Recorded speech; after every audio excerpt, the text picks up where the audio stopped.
Good morning. My name is Jianping Zhu. I'm an interim provost and senior vice president for academic affairs.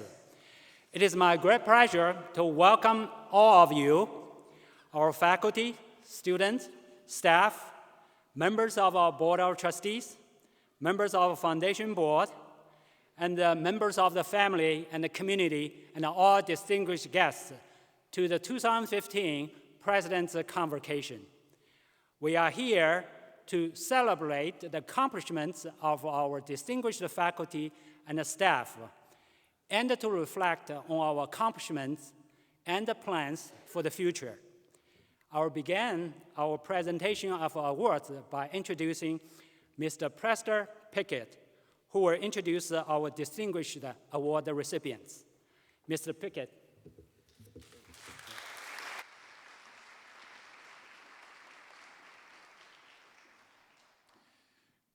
Distinguished Faculty Award for Service, Dr. Jorge Gattiga.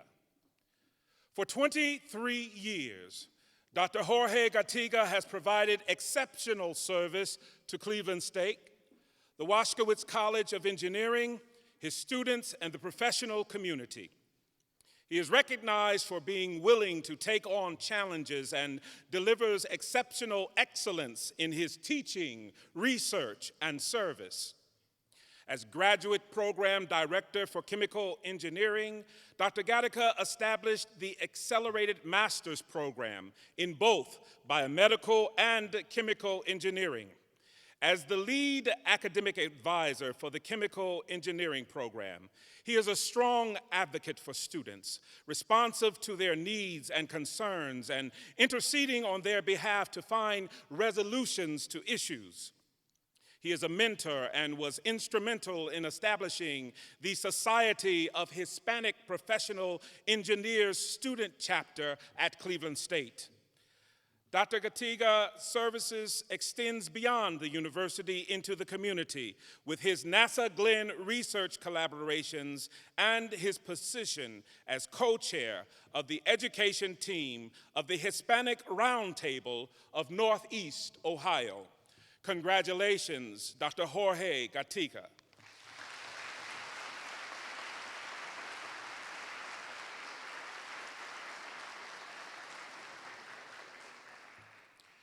Distinguished Faculty Award for Teaching, Dr. Brian Harper. Dr. Brian Harper joined the College of Education and Human Services Curriculum and Foundation Department in 2004, and in his teaching as an associate professor, exemplifies the university's mission of engaged learning. Dr. Harper developed a review course to help students prepare for state teaching licensure. He conducted a series of praxis principles of learning and teaching review sessions that addresses test anxiety and other issues, sessions that were instrumental in 100% passage rate for the 2009-2010 student cohorts. He also worked with the Confucius Institute to successfully prepare students for the PLT. Dr. Harper was a participant and presenter in the newly created Freshman Foundations Advising Program. His teaching philosophy recognizes the challenges faced by the 21st century college student and focuses on using research-based strategies to increase student achievement.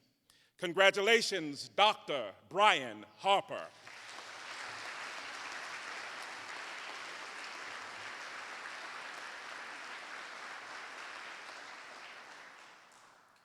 Distinguished Faculty Award for Teaching, Professor Holly Holsinger. Professor Holly Holsinger arrived at Cleveland State in the fall of 2005 to a theater program in transition, a program that has since found tremendous success in large part to her ability to teach students both the skill of acting and the skills needed for successful lives. In all of her classes, she creates an environment that is both challenging and nurturing. Her pedagogy stresses clear expectations, specific outcomes, and respect for the craft of acting. She involves students in hands-on learning, encourages them to take risks, and guides them in unlocking their own unique creativity and inspiration. As an accomplished director herself, she is a model for dedication, work ethic, and professionalism. Professor Holsinger has arranged work exchanges between CSU and other universities for acting students and has dedicated significant time to coaching students for regional theater competitions. Her alumni are acting in productions and starting their own theaters. Congratulations, Professor Holly Holsinger.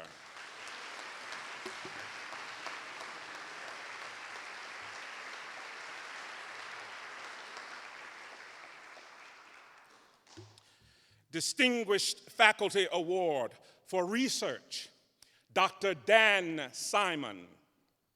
In 1999, after working for 7 years in the aerospace, automotive, agricultural, biomedical, and process control industries, Dr. Dan Simon joined the Electrical and Computer Engineering Department at CSU.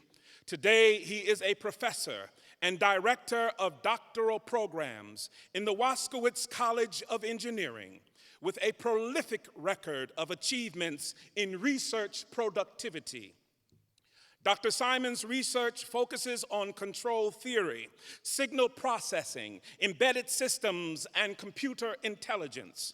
He has over 52 peer-reviewed journal publications, 50 conference papers, 10 magazine articles, 5 book chapters, and 2 graduate-level textbooks, one of which has been translated to Chinese. The excellence of his scholarly work is evidenced by the 6,688 citations his publications have received. Dr. Simon has received more than $2.5 million of externally sponsored research grants for industry and federal agencies, including 4 grants from the National Science Foundation. Congratulations, Dr. Dan Simon.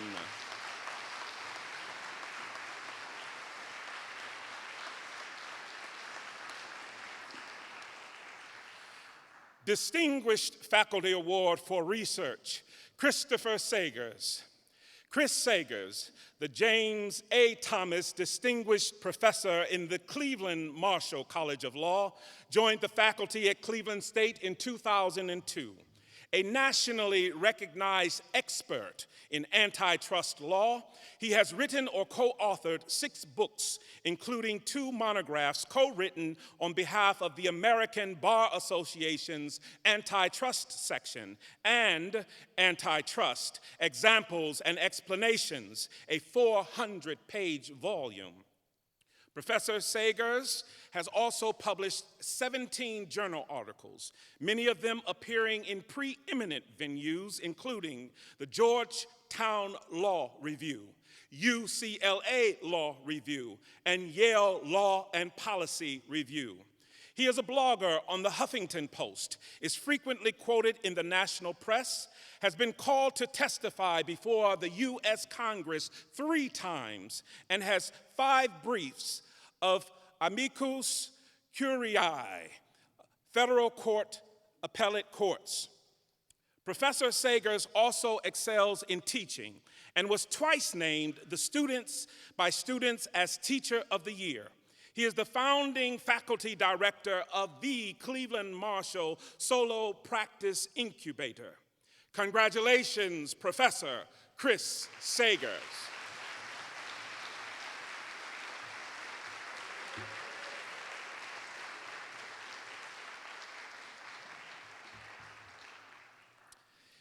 Distinguished Service Award for Professional Staff, Abu Bakar Nassara. As the Director and Lecturer for the College of Education and Human Services Center for Educational Technologies, Abu Nassara is a hard-working individual and a consummate professional with an impeccable ability to meet the needs of the college's faculty and students. Mindful of the need to be prudent in the allocation of resources, he is a member of the college's technology committee that is charged with identifying technology objectives for all educator preparation programs. Mr. Nassara is a team player and collaborator whose work enriches the university and enhances the college's ability to form strategic partnerships and recruit high-performing students and faculty. Congratulations, Mr. Abu Nassara.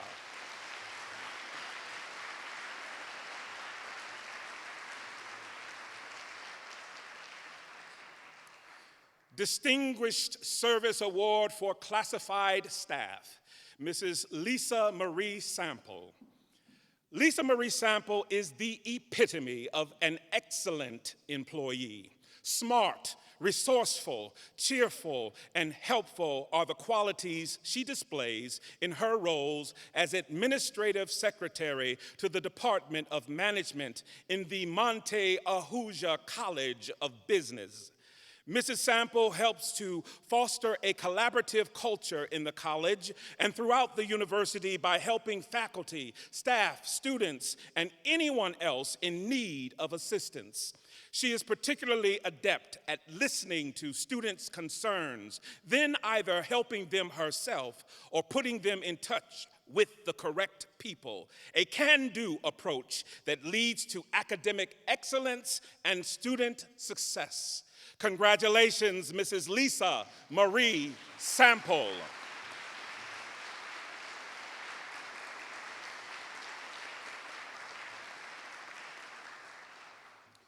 The Dr. Jenny S. Huang Award for Faculty Excellence. The Dr. Jenny S. Huang Award is the highest honor for faculty members in all disciplines and recognizes individuals for bringing regional, national, and international recognition to the university through exceptional achievements in teaching, research, and service. Dr. Huang is a member of the Cleveland State University Foundation Board of Directors and the founder, president, and CEO of H Technologies Group. She established the award through a gift to the foundation to help inspire faculty to ever-increasing levels of excellence. Each year, one awardee is chosen from the men and women honored by the university's Distinguished Faculty Program. This year, the university presents the Dr. Jenny S. Huang Award for Faculty Excellence to Dr. Jorge Gattiga. Congratulations again, Dr. Jorge Gattiga.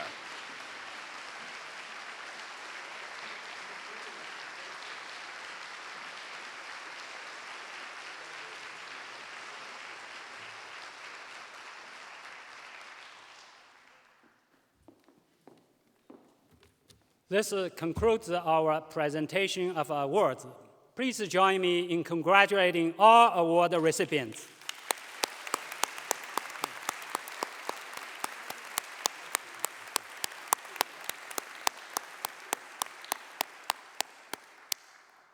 It is now my great pleasure and honor to introduce our President, Ronald Berkman, for his 7th State of the University address. President Berkman. Thank you.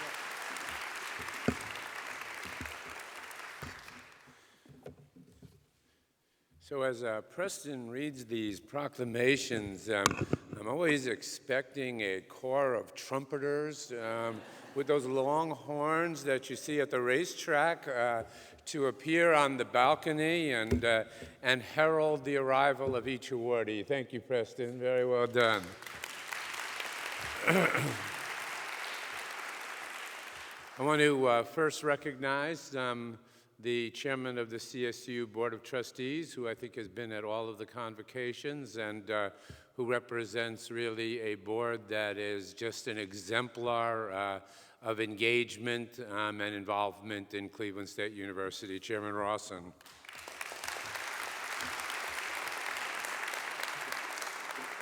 A couple of more introductions. The newest member of the executive team in a hot seat, in a position that is a hot seat, but someone who is clearly up to it, is our new Vice President for Enrollment Services with more than 20 years of experience in higher education administration, including most recently her leadership of enrollment management at Portland State University, Dr. Cindy Skarupa.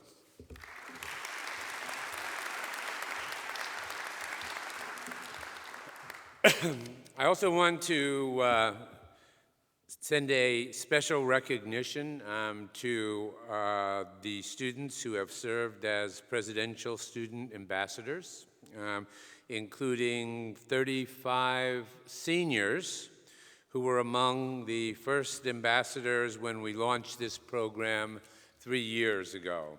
And they're seated here, or those who were able to be here are seated here in the front. Of course, they would not come if they had class, if they had study hall, if they had mentoring, if they had other responsibilities. But they're here, and no one. Today, we are celebrating, obviously, the accomplishments of our faculty, the accomplishments of our professional and classified staff.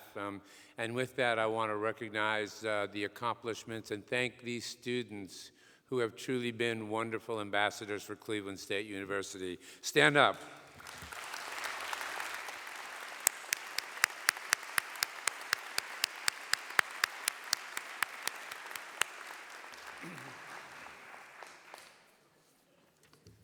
So as you know, there they go. I didn't even say anything yet. They all have class exactly at the same time. Let's see, is there a statistician here? What would be the probabilities? Anyway, we, as you know, just finished the celebration of our 50th anniversary celebration over the course of the 2014-2015 academic year. It was really an extraordinary year, and I'm really gratified that how we decided to structure most of the program, most of the presidential forums, and many of the other events, signifying clearly this milestone in the university's history, was to reach back and ask our alumni to return to campus. And throughout those presidential forums and through the other speakers who were here, and through the engagement, through the Distinguished Alumni Awards and that entire year, we really got a sense of the legacy and history of Cleveland State University and some of the tremendous accomplishments of our graduates. So it was an extraordinary year with extraordinary energy. It invented an ice cream flavor. I don't know if any of you have had the Mitchell's CSU 50th anniversary ice cream. There you go. Give a shout out for the ice cream. I'm not sure whether it still is in circulation, the ice cream. Anybody find the ice cream on the shelves? No? Yeah. Well, they'll have to do the 51st anniversary edition of Mitchell's ice cream. So it was, as we begin this 51st year, and my 7th year as president of Cleveland State University, we had for this year the largest freshman class ever admitted to Cleveland State University. 1,871 first-year students. That deserves a shout-out. That deserves a shout out to Cindy and all of those people in admissions and enrollment and marketing who worked extraordinarily hard to make this happen. And from those 1,871 students were selected from a pool of 10,000, a little over 10,000 applicants to Cleveland State University this year. Also, double the number of applicants we have ever had to Cleveland State University. So the other thing that I think is extraordinarily important, and this has been the trend for each year, as we have, with the exception of 1 year, increased our enrollment. We have not just increased our enrollment, we have not just brought in new students. Every year we have brought in more new students and better prepared students. So we have seen an increase in the GPAs, an increase in the ACT scores, an increase in the ACT scores of our entering class. And perhaps the thing that we should take the greatest pride in, and I think it speaks to the way people feel about this campus, is as those numbers have increased, excuse me, and as those qualifications have risen, so has the diversity of our entering freshman class. This year, 30% of the entering class identified as underrepresented minorities. Extraordinary for the city of Cleveland, extraordinary for Cleveland State University.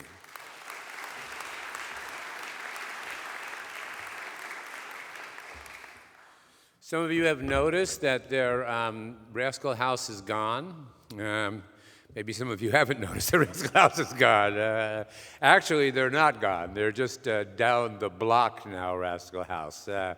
I actually think the pizza got approved as it went down the block. But in any event, and of course, some of you may have also noticed that the former Holiday Inn and the infamous Viking Hall are no longer there. Those of you who get to campus regularly probably saw that. But what stands there is really an extraordinary building, the Center for Innovation in Medical Professions.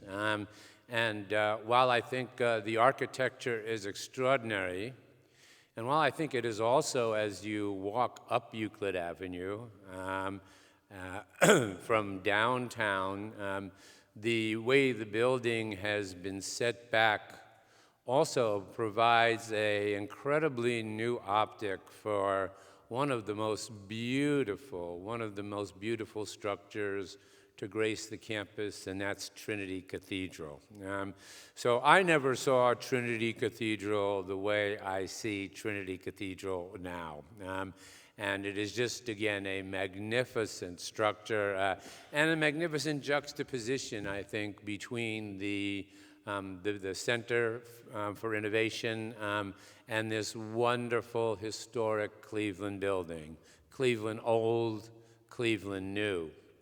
What, however, is most remarkable is not the architecture. What's most remarkable is the aspirations that we have for this building.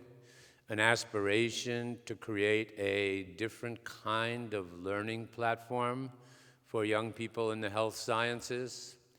An aspiration to further the university's identity as a university committed to training a new cohort of healthcare workers in an interdisciplinary program.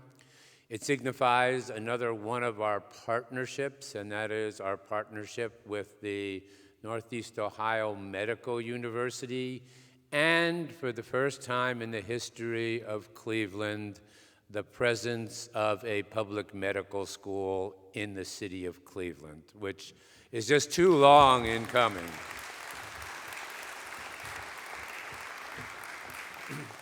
Cleveland is the only city in the United States, with a healthcare establishment of this size and this scope, or any other city that is nearly this size and this scope, the only city in the United States which of all those cities, did not have a public medical school in the city. We have a private medical school and a very fine private medical school, but as every other city has demonstrated, it's extraordinarily important to have a public alternative for our students also. So this is a major step forward. Now, right across the street well, not right across the street, kind of catty corner, okay? Some of you may have noticed the ordination of a new college, and that is the Jack Joseph and Morton Mendel Honors College, which is now located in the main classroom building. And if you haven't recently walked through the main classroom building, like these 18 students who got up and walked out after they were introduced, I'm sure are doing as we talk. It's a beautifully conceived and designed space. It's brought honors front and center. It shows all of our students that we have this college and that we have this opportunity. And we were privileged to name one of our own as the inaugural dean of the Honors College, and that's Dr. Elizabeth Leffelt. I'm not sure she's here. She is here.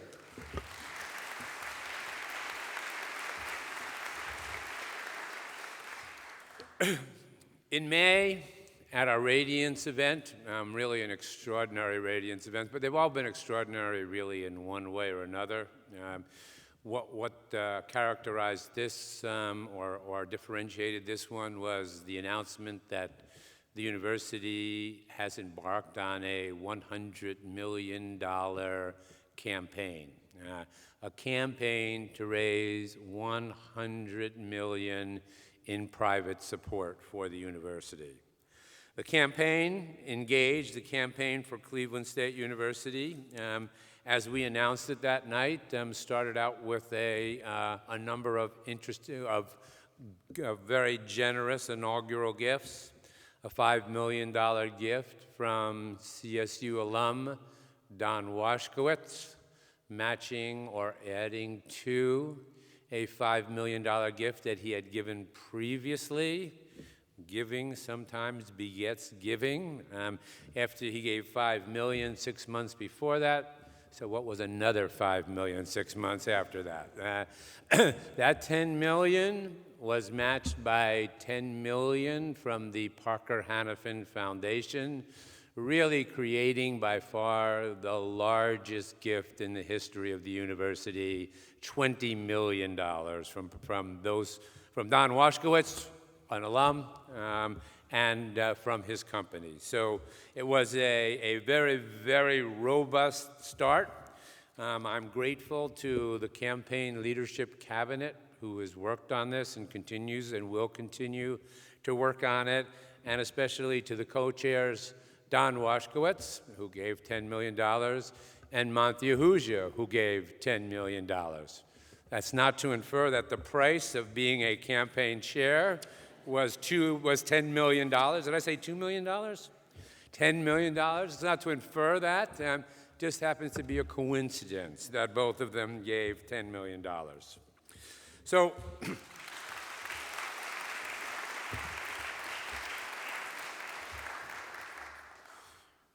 I think a lot of you have experienced a lot in the last 6 years, or particularly in these last couple of years. And really all of it is focused around what we recognized today's recipients for, and that is for efforts to increase the success of our students.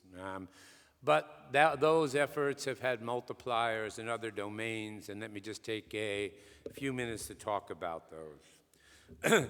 First of all, Cleveland State University was again, in this year's edition, just a few weeks ago, of U.S. News and World Report Best National Universities, was chosen as one of, this year, 280 institutions across the United States who were in the category selected as best national universities. There are 1,900 four-year national universities from which this pool is chosen. So getting into 280 of the 1,600 and getting in it repeatedly is an incredible recognition of what we're doing. Later this month, I'll have the honor on behalf of the university to go to the meeting of the American Association of State Colleges and Universities. This is an association, as the name indicates, of our family of state colleges and universities. 2 years ago, the association created a prize called the ASKU Award for Excellence and Innovation for Student Success and College Completion. This year, CSU will receive that award, will be the second university to receive this ASKU Award for excellence in terms of efforts at student success and college completion. And I accept it on behalf of everyone in the university who have made this possible. Just to give you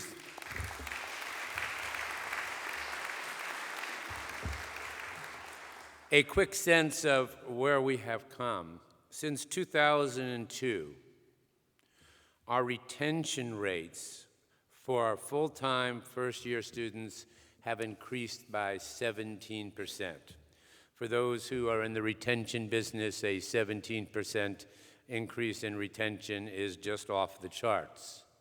But not as grand as what we've done in our graduation rate.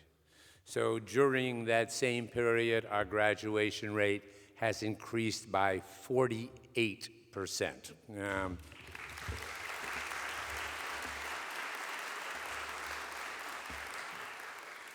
You know, early on when I came and I talked about what the importance of graduation was to me and how important it was for the future of this institution and for us fulfilling our covenant to the students who invest in us, I said, and I obviously meant it, and it clearly is the case, that we will not be successful in raising retention and raising our completion rate without the engagement of the entire CSU village.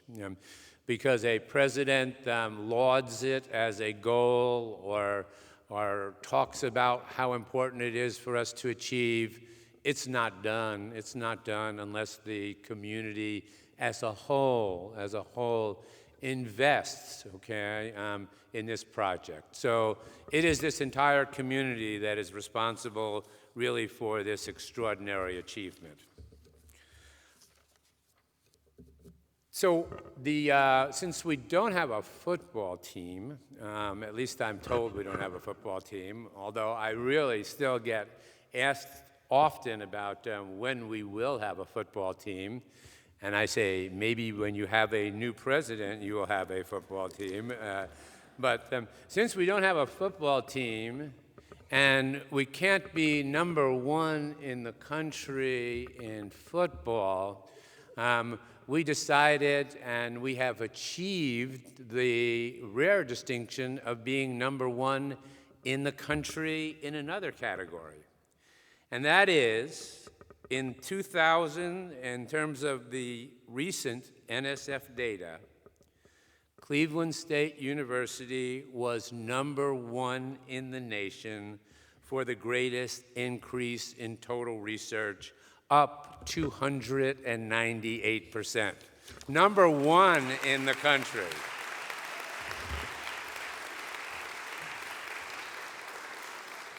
Cleveland State was number one in the country for the greatest increase in federal research spending, up 684%.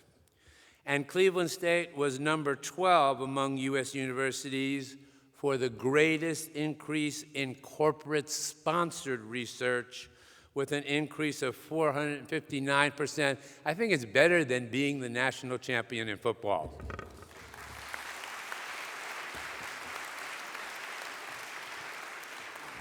So let's tip our hats to Dr. Jerzy Zawicki, who has led our research efforts here.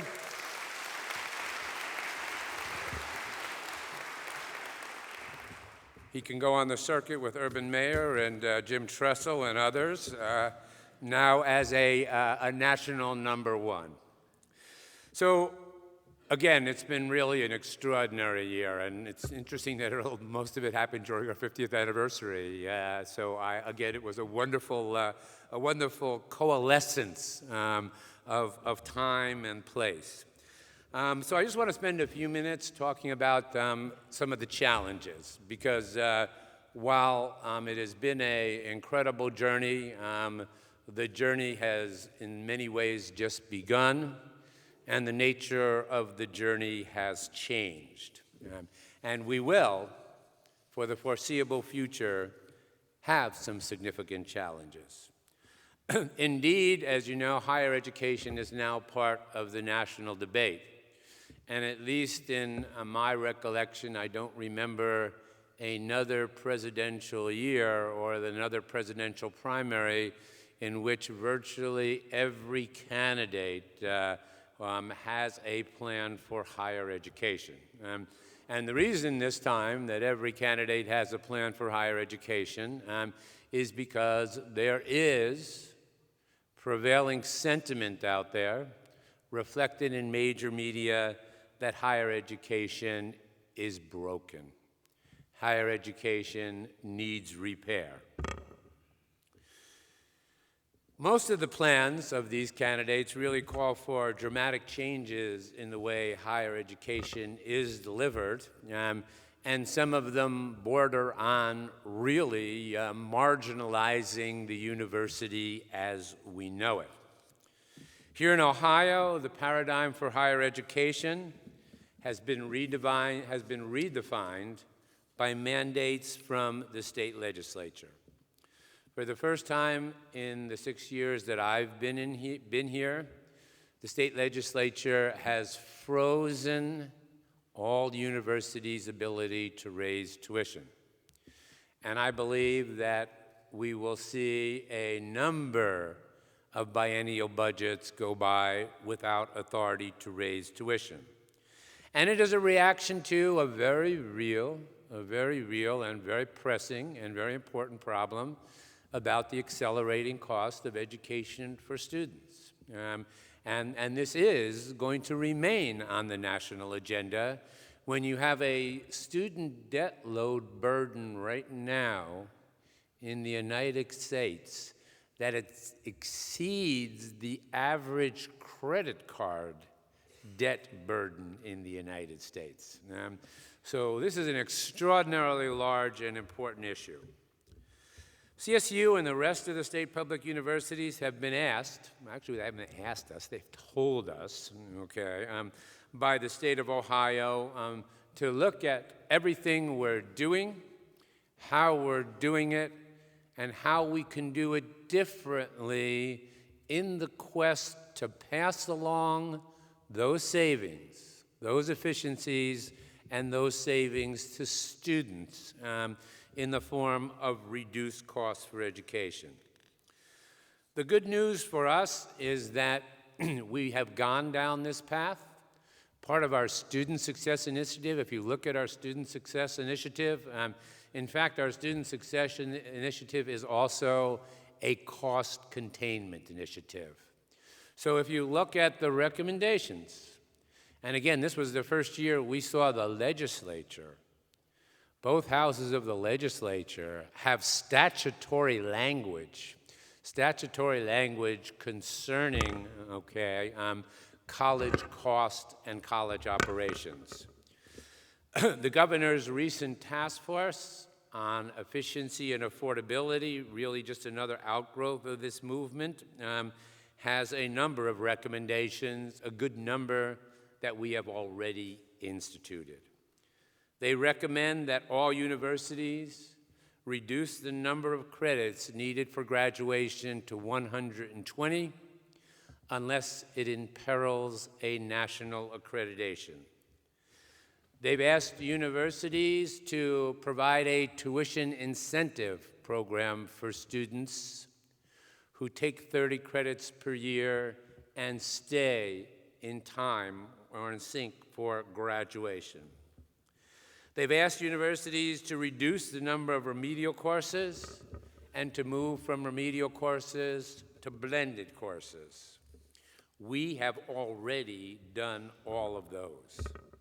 But, of course, it's not enough to have done them, and it's not enough to to sit back on our laurels, because the admonition has been to look at everything we do as a university. Again, the quest to lower costs for students. So to that end, and I had a town hall meeting about it, perhaps some of you were there, and we have continued to roll out and make our community aware of what we call the 2020 initiative, to be differentiated from the ABC show 2020. Although it does have a nice ring to it, 2020. It wouldn't sound as good if it was like the 2018 plan or the 2019 plan. So 2020 is poetic, even if it is administrative. But in any event, it is a plan. It is a plan that will have us, as a university, with the involvement of all, faculty, staff, students, governance organizations, etc., have us all looking at all of the processes in the university. To that end, there's been the creation of an Office of Performance Management, because this is a very, very complex and very important exercise. We're fortunate to have the leadership of Jim Bennett, who has been in senior leaderships and consulting positions for many more decades than he probably wants to admit to. But nonetheless, to have his leadership in this effort, because it really is a top-to-bottom exploration, okay, of who we are, what we want to do, what are our goals, and whether we have the proper configuration to reach those goals. Joining Jim are Dr. Deirdre McGeehan, Tim Long, Bonnie Calnacey. So it is a team sport, 2020, and it brings together really individuals who have been, since I've been here, very, very much involved in the life of the university. So I conclude, again, by sharing my gratitude for all that you've done, for all those students who have come to us, and for all those parents who have paid tuition, and all those students who have paid tuition, and all of those students and families who have entrusted to us this incredibly important mission of helping our students receive a quality education and make a successful transition from school to career. So now, more than ever, for me, it's a great time to be a Viking. Thank you very much.